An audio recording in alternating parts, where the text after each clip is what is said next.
When I was a kid, I oftentimes had really negative thoughts.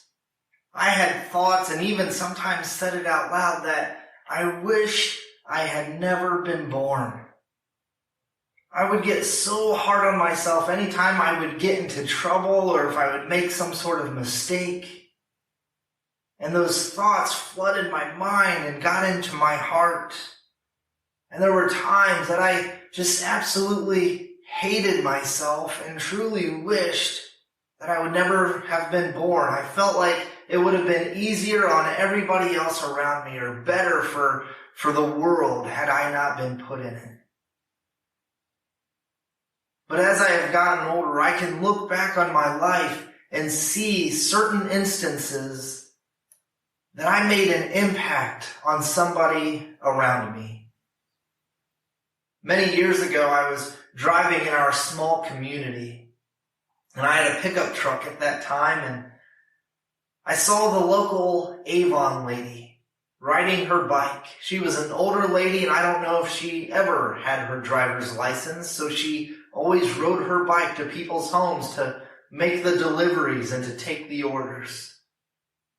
It was a freezing cold day. It was bitterly cold, and the wind was blowing. And when I first saw her, I thought, man, it is way too cold for anybody to be riding their bikes. But then I thought, well, she always rides her bike. Maybe she's used to it and she knows what she's doing. But then I got this feeling like I needed to stop and ask her if she wanted a ride. So I turned around and I put my window down and I asked her. She said yes, even though I was pretty well expecting her to say no because I didn't really know her. She didn't know me. So I got out and I put her bike in the back of my truck and I began to drive her towards home. In talking, it turns out that she knew my in-laws and even taught my wife in Sunday school when my wife was a little girl. But also in talking to her, I found out that she was starting to get concerned that she wasn't going to make it home. So much to the point she was getting concerned for her life because that cold air was going into her lungs and she was having a hard time catching her breath. As time went on, I found out from other people that story in her mind grew. It went from what I just told you to her being on the railroad tracks and not being able to move. She was caught in a blizzard and there was a train coming and I swooped in at the last minute and saved her life.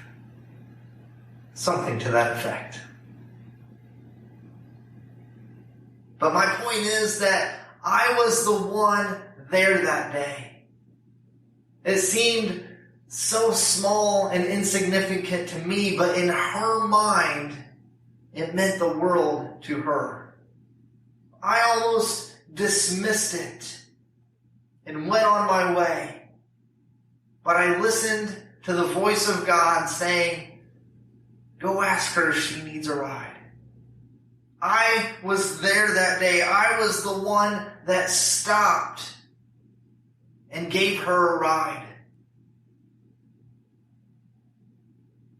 You see, you don't have to be the next Billy Graham or George Washington or Albert Einstein or Martin Luther King Jr. God put you here for a reason.